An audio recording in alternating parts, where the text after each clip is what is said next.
Hey guys, Liz Wheeler here. So DEI, diversity, equity, and inclusion. According to the left, the definition of diversity is not diversity, it's actually racism or perhaps racial tokenism.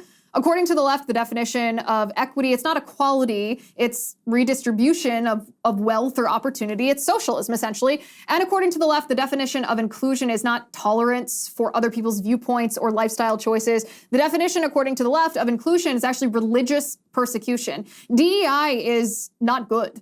DEI is incredibly bad. It's incredibly dangerous. It's something we need to protect our families against. And so I give you the best, or perhaps it's the worst, of DEI to keep your eyes out for.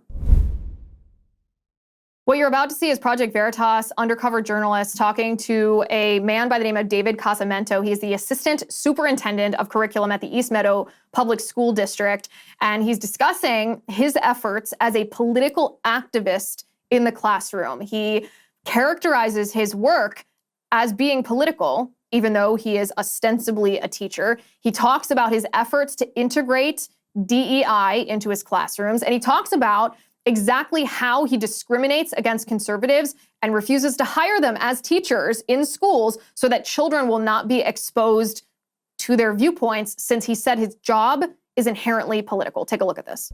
My sexual identity was always part of my work because I believe in making connections with kids. Here's the thing with DEI work.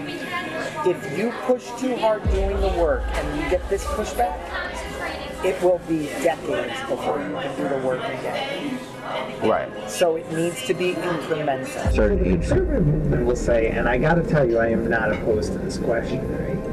Why do we need to sexualize kids at a young age? After the pandemic, we had this explosion of trans kids. I'm like, how could this be? I mean, it's dangerous right now. It's dangerous for me, it's dangerous for all people who want to do this work. Do you encourage your teachers to write like a curriculum advanced in diversity, equity, inclusion work curriculum? Covertly. I'm not going to sugarcoat it. But we need good people, otherwise the work that myself and my generation have done is for naught. And that's where I'm starting. I'm having a personal crisis of conscience because I really feel like the work that I've done for 42 years could be for naught. Well, I don't want to hurt anybody, and I think I could, the way I'm thinking. You think you could hurt somebody? Yeah, because I really, deep down, I believe that we should be waiting before we make those irreversible decisions. Dick Casamento, he and his. I am the assistant superintendent in East Meadow. So let me ask you this question. Why do we care so much about this Project Veritas, James O'Keefe saga, this feud, this breakup, these allegations, the defense? Why do we care so much about this? Is it because we're interested in gossip? Because it's kind of juicy? Because it's kind of salacious? Or is it because of something more real than that? Is it because we see the level of institutional capture in civil institutions, cultural institutions, and government institutions in our country, and we feel that we are on the brink of the point of no return? Let me tell you about revolutionary relief. Are you suffering from joint and muscle pain? Some 52 million US adults claim to fight this every day. I want to tell you about a new product called Revolutionary Relief. These days, there are lots of pain products on the market, and they make lots of claims. So what makes Revolutionary Relief different? It's their Duo for Pain system. Here's how it works. First, a topical roll-on, it's FDA registered, that goes to work directly on painful joints and muscles from the outside for immediate relief. Then the gel capsules tackle inflammation inside for long-lasting relief. Both products contain natural botanicals along with a patented, actually plant-sourced ingredient called Canopia Active, scientifically tested and shown to be 3,500% more effective than similar natural pain products while being safe. Right now, you can try Revolutionary Relief with this special limited offer. Revolutionary Relief is so confident you will see and feel the difference. They're offering their Duo for Pain system free. Yes, free. That's two products, the roll-on and the gels, absolutely free. But don't wait. The free offer is only good for the first 1,000 offers. So hurry, go to www.revrelief.com/free. You won't be disappointed. revrelief.com/free. Joe Biden's administration, well, Joe Biden, I suppose, issued an executive order recently called Executive Order on Further Advancing Racial Equity and Support for Undeserved Communities Throughout the Federal Government. What this is essentially is Joe Biden codifying DEI into the administrative state, into the federal government. And many people condemn this because it's wrong. They say, oh, it's tokenism. You shouldn't be hiring someone or not hiring someone based on an immutable characteristic like race. And that is, of course, true. That's, of course, accurate. However, that's not the only reason to reject this, nor is it the proper way to fight back against this. The proper way to fight back against this is not a national divorce. It's not to balkanize, to have red states and blue states, and if you're a red family in a blue state to leave, if you're a blue family in a red state to leave. No, that's not the proper thing to do. The proper thing to do here is to expose exactly what the Biden administration is doing, meaning what the consequences are, what the implications are, what the damage is from a DEI policy, and to show people how it's harming them. And then, and this is a follow-up to what we talked about yesterday, to stop being so nice about it. So let me show you what I'm talking about. Karine Jean-Pierre, the press secretary for the Biden administration, bragged from the podium in the press briefing room about the Biden administration being the most diverse administration ever. Take a look. And we are proud that through our work with members of Congress and stakeholders, we've made the most diverse administration that ever, not even in modern politics, but ever. But what does that mean? A lot of conservatives and Republicans are afraid to sit here and say that's not a good thing because they're afraid of being accused of being racist. They're afraid of being accused of being a white supremacist, of being a white nationalist, and there's no such thing. Saying that it is not a bragging point to be the most diverse administration ever because there is no inherent morality in diversity, no inherent benefit begot of tokenism is something that we should be saying. Diversity, equity, and inclusion is not diversity of thought.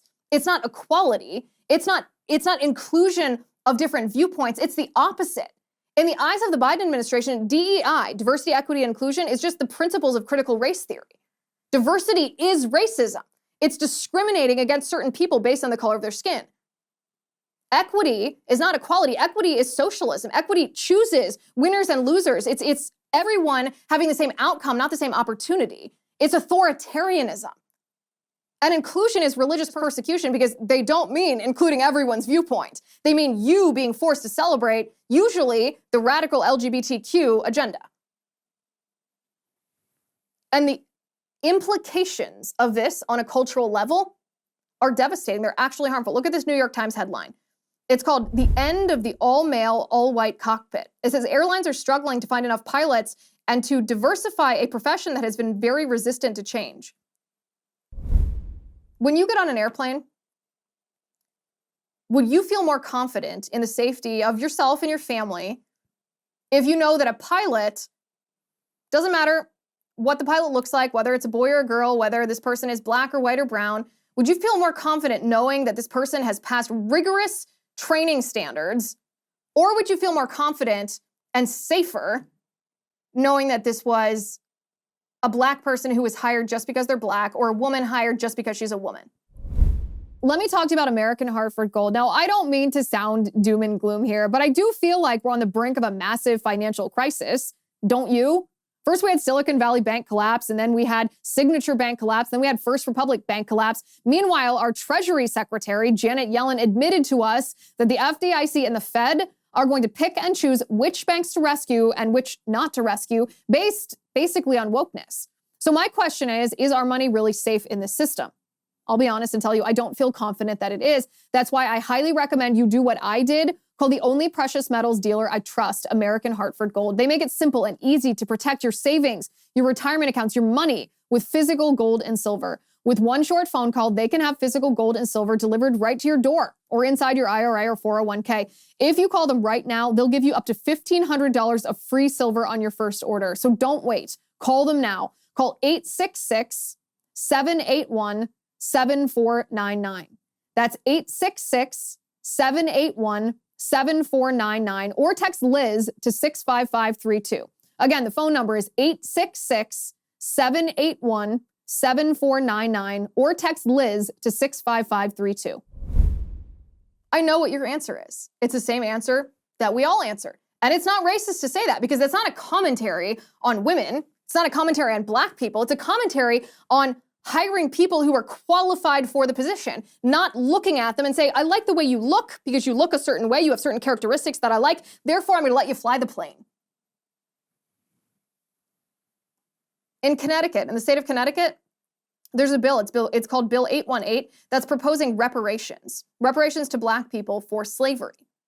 What this means is that people who never had slaves are going to be forced by the government to give their money to people who were never slaves.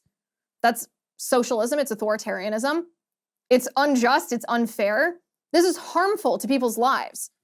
The Department of Defense, look at this picture from the Department of Defense. They tweeted about this. They bragged about hosting a DEI summit at the Department of Defense. The mission of the Department of Defense is to create a warfighting machine in the US military. It's to win wars and kill people. That's what the Department of Defense is about, to protect the homeland, our national security. Are we going to be better at winning wars and protecting our people if we hire people based on what they look like instead of based on their qualifications? Of course we're not. Of course we're not. And so this goes back to what we were talking about yesterday when we were talking about Matt Walsh and the video that he made about the transgender TikTok star Dylan Mulvaney, and how some conservatives were saying, you know what, Matt Walsh was too mean. In fact, he was so mean that it was counterproductive to our cause. And I said yesterday, being nice, people misunderstand or deliberately, willfully redefine the word nice. Being nice is not the same as being kind. Being nice is not being loving. Being nice is not speaking reality. Being nice, the way that it's defined by so many people these days on the left, and apparently some on the right, is nothing. Being nice is just being soft. It's just not ruffling feathers. It's not being politically incorrect. It has no inherent moral value. It might be easier because you don't have to challenge anything. You don't have to defend your position. You don't have to say anything that someone else is going to use to levy a false allegation at you.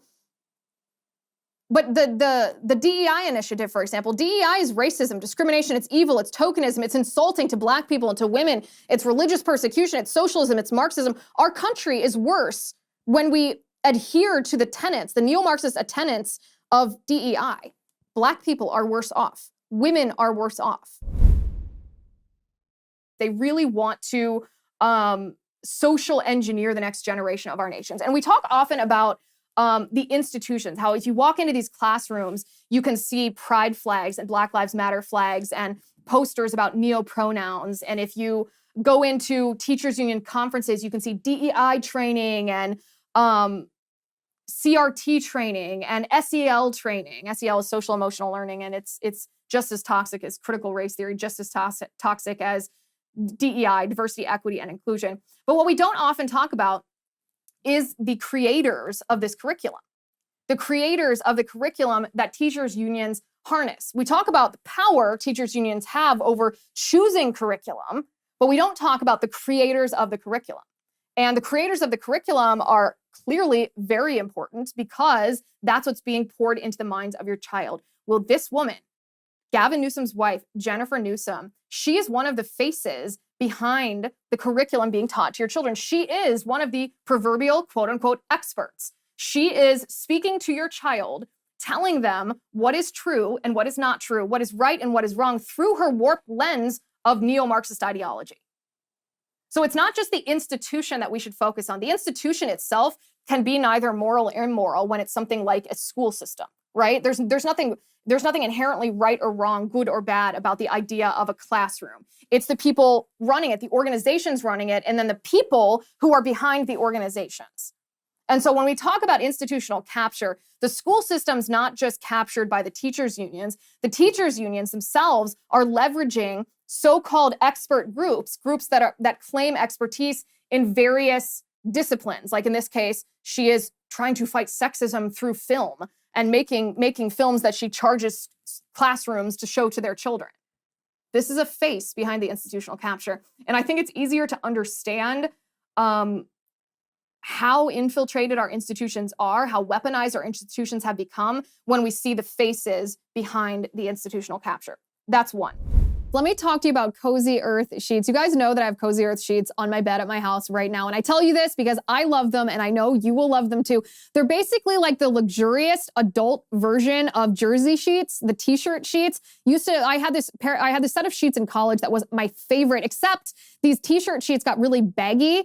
This is not the case with Cozy Earth. It's as soft as jersey sheets, but it's like the adult version. They're smooth, they're tight, they're beautiful. I have the white ones on my bed because that fits the motif of my bedroom, but they have other colors that you can choose from. They're naturally temperature regulating, so you don't wake up sticky even if it's the summer. You are just temperature perfect all year round. They have a 100-night sleep trial, so you can sleep on them, you can try them out. If you don't love them, you can get your money back. And for a limited time, you can save up to 40% on Cozy Earth. Just go to cozyearth.com, enter my promo code Liz40 at checkout to save up to 40%. You can try them. If you don't sleep cooler, you can send them back for a full refund. That's cozyearth.com, promo code Liz40. So the kind of critical race theory that Angela Davis preaches, it's Marxism. She knows it's Marxism. She's a self-avowed Marxist. We know it's Marxism because we know how to study, we know how to read, we can see exactly what she's preaching, and we take her at her word.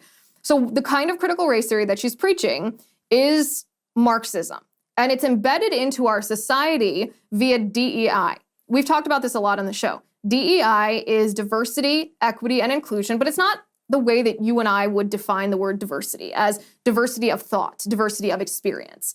Equity is not equality, even though it sounds very similar.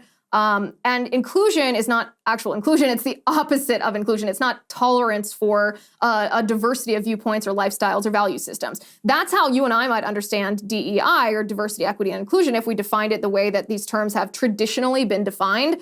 But the left, and by the left I mean Marxists, and which means communists, have redefined these words. Now, that's not only a facet of what it means to be a communist, to try to obliterate reality, it's also proof that communists want to control our lives. They want to appoint themselves as the arbiters of truth, to tell us, actually, what you think you know isn't true, but you have to take our word for it, that what we now say the definition of diversity is, even though it differs from what you already knew, is the real definition of diversity. So it's a very mind-bendy, a very poisonous, a very tricky communist tactic. But DEI, diversity, equity, and inclusion, I mean, diversity by the standards of the left is racism. Equity by the standards of the left is socialism and authoritarianism. And inclusion is actually religious persecution. So very, very evil stuff, very evil stuff. We know this. It is embedded into our nation at school, at the in the university system, in workplaces, in hospitals, in healthcare. It's really becoming something that you can't escape, and it's about to get much worse. It's about to get embedded so deeply into our country that we, the American people, have no way to eradicate it. And I say this somewhat as a warning. I say this because we need to sound the alarm on this before it's too late, because we're at the point right now where at individual university levels, we could eradicate DEI if we wanted. We could say, listen, you're not going to get federal grants. You're not going to get federally subsidized student loans if you perpetuate DEI. We could do this if we had a Republican president. At the state level, we could get rid of ESG. We could have state legislatures and state treasurers do what Riley Moore did in West Virginia, for example. He's the treasurer of West Virginia, and ban investment firms that traffic in ESG being what enforces DEI. It's the enforcement mechanism of DEI.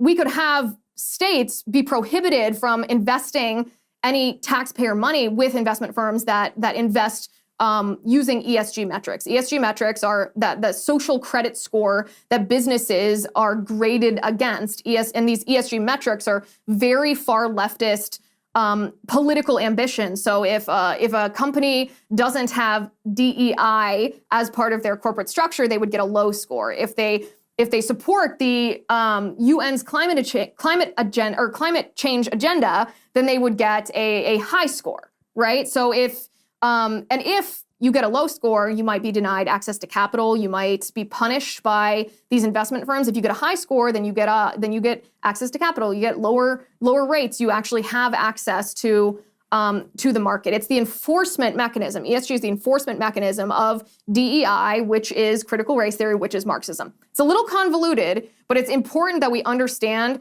kind of the clear train of thought between what we see when we hear equity and how it not only goes directly to Marxism, but it is embedded into our nation and it's anchored there by this ESG stuff.